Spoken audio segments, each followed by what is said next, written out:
So it all started when my nephew bought a cardboard box and asked me to make a miniature house for him. And I was like, okay, let's give it a try. So come with me, I need to show you this. Assalamu alaikum everyone, this is Imroja and you are watching Art and Craft by Imroja. Also, this is my first time doing a voiceover, so I hope it turns out okay. তো প্রথমেই আমাদের একটা square শেপের box লাগবে, যেটার ওপরের part এবং সামনের পার্টটা আমাদের বাদ দিতে হবে। আমি আবার এখানে ত্রিভুজ শেপের একটা কার্ডবোর্ড কেটে এক্সট্রা কারিগরি করেছি, যেটা না করলেও চলবে, সো স্কিপ দ্যাট পার্ট। দেন এখানে আমি একটা উইন্ডো কাট করেছি, যেটা থেকে ভেতরের ভিউটা দেখতে ভালো লাগবে। তারপর এখানে একটা ট্রান্সপারেন্ট সিট লাগিয়ে একটা ফ্রেম লাগালেই হয়ে যাবে। Then came the painting part, and honestly it didn't come out the way I imagined it. পুরো রুমটা আমি সেজ গ্রিন আর ক্রিম কালারের কম্বিনেশন রাখতে চেয়েছিলাম, কিন্তু এটা আমার আশায় পানি ঢেলে দিয়েছে। বাট লাস্ট মোমেন্টে আমি এটা ম্যানেজ করে নিয়েছিলাম।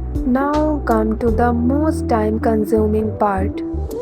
এই ফার্নিচারগুলো ঠিকঠাক মেজার করতে গিয়েই আমার অনেক সময় লেগেছে। তার উপর আমি এখানে আবার বুদ্ধি খাটিয়ে ফেভিকল ইউজ করেছি। ওখানে যদি হট গ্লু ইউজ করতাম তাহলে কি অত সময় লাগতো? আর এই ভিডিওটা আমি স্টার্ট করেছিলাম রমজান মাসে, তো রমজান চলে গিয়েছে প্রায় 2 মাসের বেশি হয়ে গিয়েছে, আর কিছুদিন আগে আমি এটা পুরো কমপ্লিট করলাম। এই মিনি ফ্রেমগুলো তৈরি করেছি কেকের বক্স দিয়ে।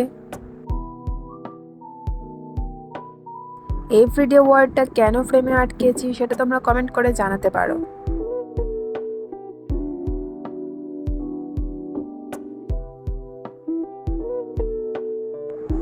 এখানে এই টিস্যুগুলো জোগাড় করে আনা, আমি এগুলো কিনিনি, এগুলো রেস্টুরেন্ট থেকে কালেক্ট করা।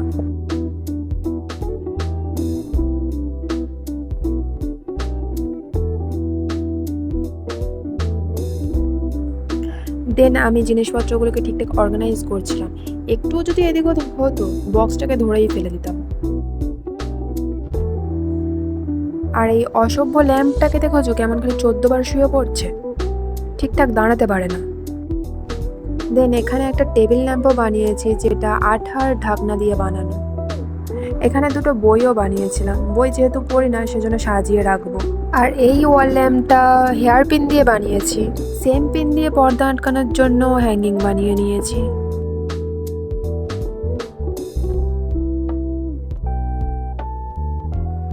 আর ওই টাসেলটাকে একটু গোল্ডেন কালার করলাম যাতে মোরচেরটা দেখা না যায়।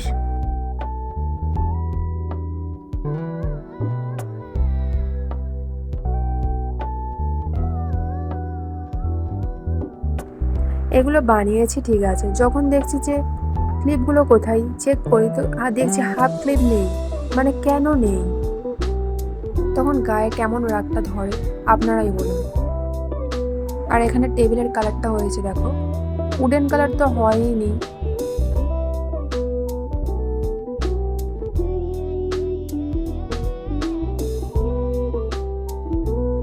এটা হচ্ছে বিরিয়ানির আতরের শিশি, যেটাকে ফ্লাওয়ার পট হিসেবে কাজে লাগাবো।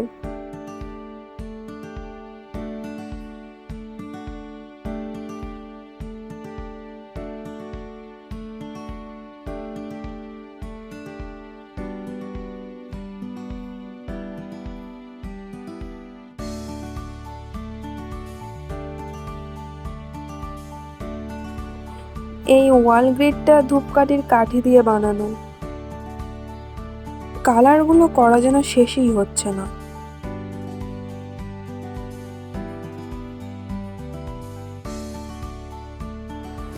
দেন এখানে বেডশিট বালিশ এগুলো সেট করলেই হয়ে যাবে কাজ।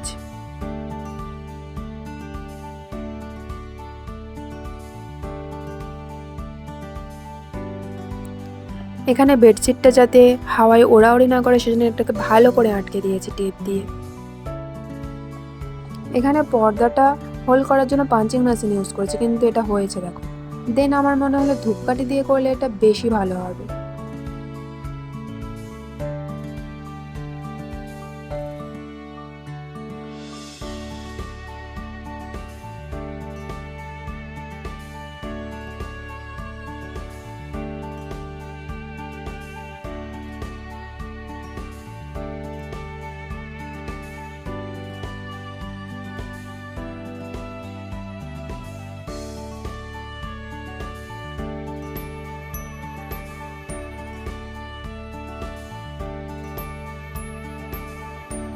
পর্দাটা প্রচুর ডিস্টার্ব করছে এখন, দাঁড়ান ওটাকে ভালো করে সিকিউর করি আগে।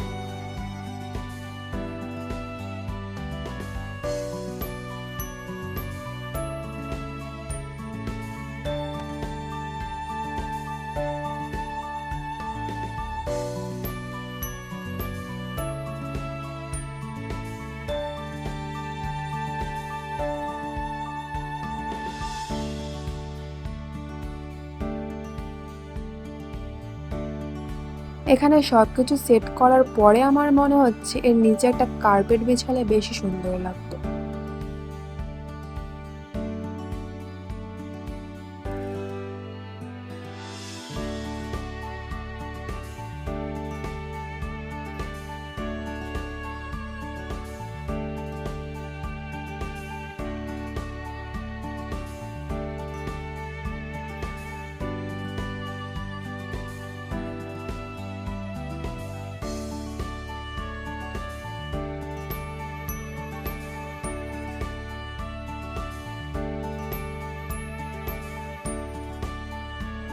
এখানে একটা আমি পিলো কভারও বানিয়েছি, যেটা সাইজ একটু বেশিই বড় হয়ে গিয়েছে। মানে ওটাকে যদি আমি বিছানায় রাখি তো বাকি জিনিসপত্রগুলো চাপা পড়ে যাবে। এখানে আলনাটাও বানিয়েছিলাম হেয়ার পিন দিয়ে, কিন্তু ওটা ভালো লাগছিল না, সেজন্য সেই ফ্লাওয়ার পটটা আবার ওখানে রাখলাম। দেন অবশেষে ক্যামেরাটা রেখে আমার পুরো রুমটা কমপ্লিট হলো। এই মিনিয়েচার হাউসটা বানাতে গিয়ে এটাই বুঝলাম যে ধৈর্য কতটা ইম্পর্টেন্ট। আই হোপ আপনাদের সবার ভিডিওটা ভালো লেগেছে। Let me no your thoughts in the comments and don't forget to like, share and subscribe. See you in the next video. Allah Hafiz.